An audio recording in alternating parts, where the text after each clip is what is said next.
Bulletin में हम आपको बिहार के साथ साथ देश और दुनिया की तमाम बड़ी खबरों से कराएंगे रूबरू। मैं हूं संध्या। आइए जानते हैं आज की बड़ी खबरों को। जब राबड़ी देवी के आवास में भीड़ पड़े सुरक्षाकर्मी व सचिवालय थाना के जवान। 10 सेक्युलर रोड स्थित बिहार की पूर्व मुख्यमंत्री राबड़ी देवी के आवास पर उस वक्त अफरा तफरी मच गई जब सुरक्षाकर्मी आपस में ही भिड़ गए। काफी देर तक हंगामा होता रहा और गाली गलौज के साथ ही मारपीट की भी नौबत आ गई। हालांकि किसी तरह मामले को संभाला गया।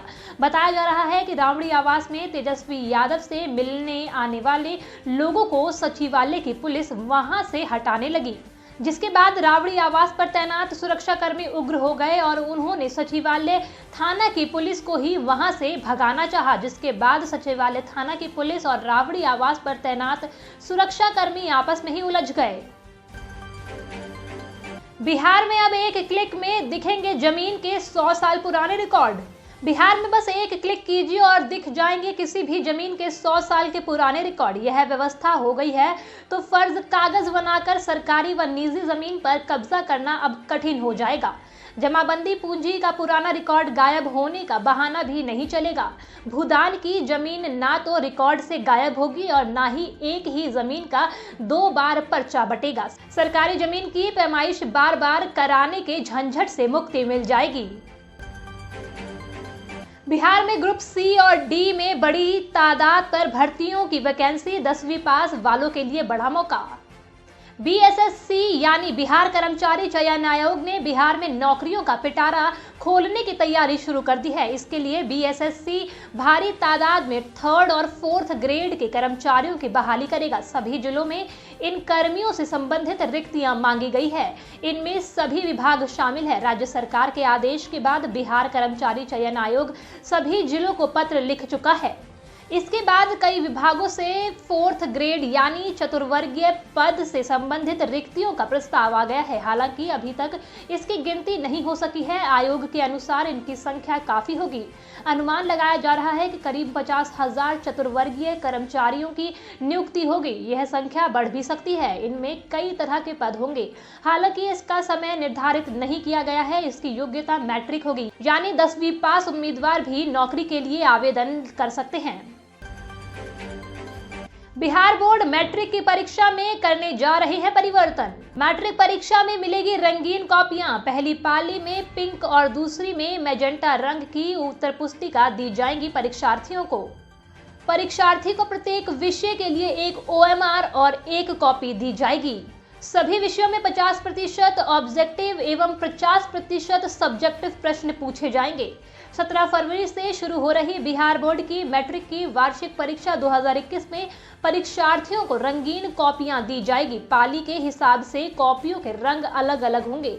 पहली पाली के परीक्षार्थियों के लिए OMR शीट और उत्तर पुस्तिका का रंग पिंक रहेगा, जबकि दूसरी पाली के लिए मैजेंटा होगा। बिहार बोर्ड ने कहा है कि पिछले साल की तरह ही इस बार भी मैट्रिक की वार्षिक परीक्षा में सभी विषयों में 50% ऑब्जेक्टिव और 50% सब्जेक्टिव प्रश्न पूछे जाएंगे।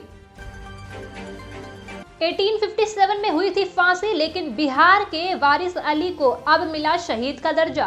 बिहार के तिरहुत प्रमंडल से आने वाले वारिस अली को अंततः शहीद का दर्जा मिल गया है। 1857 में वारिस अली को फांसी दी गई थी, लेकिन शहीद का दर्जा नहीं मिला था। Indian council for historical research के सहयोग से सांस्कृतिक मंत्रालय द्वारा प्रकाशित dictionary of martyrs India's freedom struggle में वारिस अली का नाम शामिल किया गया है।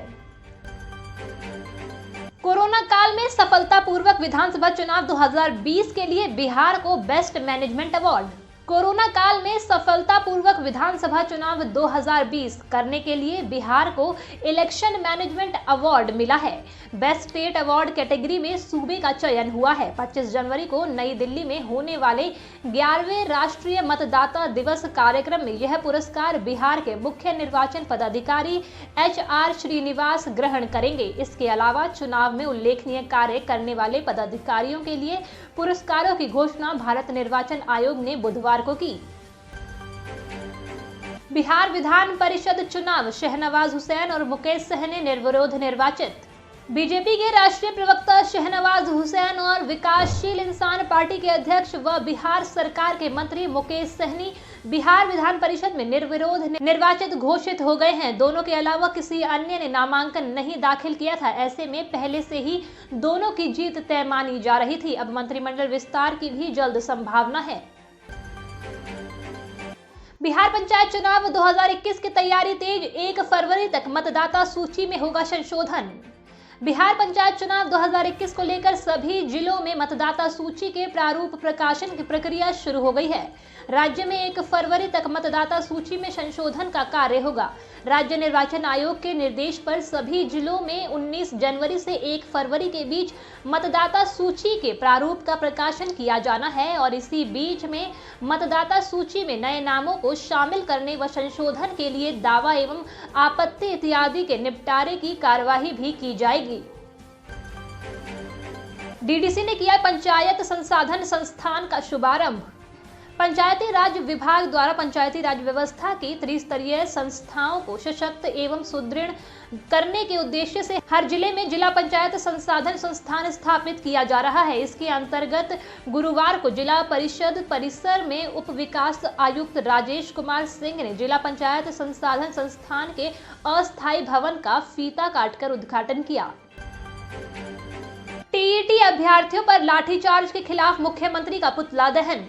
पटना में धरना स्थल पर शांतिपूर्ण प्रदर्शन कर रहे टीईटी अभ्यर्थियों पर बर्बर लाठीचार्ज के खिलाफ छात्र संगठन आइसा व इंकलाबी नौजवान सभा ने राज्यव्यापी प्रतिरोध दिवस के तहत मुख्यमंत्री नीतीश कुमार का इसाढ़ी बाजार में पुतला दहन कर आक्रोशपूर्ण प्रदर्शन किया, जिसका नेतृत्व आइसा प्रखंड सचिव सह राष्ट्रीय परिषद सदस्य कमलेश यादव ने किया। कार्यक्रम में कार्यकर्ताओं द्वारा रोजगार मांगने पर लाठी चलाना बंद करो, लाठी गोली की सरकार मुर्दाबाद, 19 लाख रोजगार मांग रहा युवा बिहार जैसे नारे लगाए जा रहा था। इस मौके पर आइसा प्रखंड अध्यक्ष सह राज्य परिषद सदस्य शहनवाज खां की अध्यक्षता में एक सभा आयोजित की गई। गांव मोहल्ला के इस खास बुलेटिन में आज के लिए इतना ही। अगर आपको हमारा शो पसंद आया तो हमें कमेंट सेक्शन में बताएं और वीडियो को लाइक, शेयर और चैनल को सब्सक्राइब करें।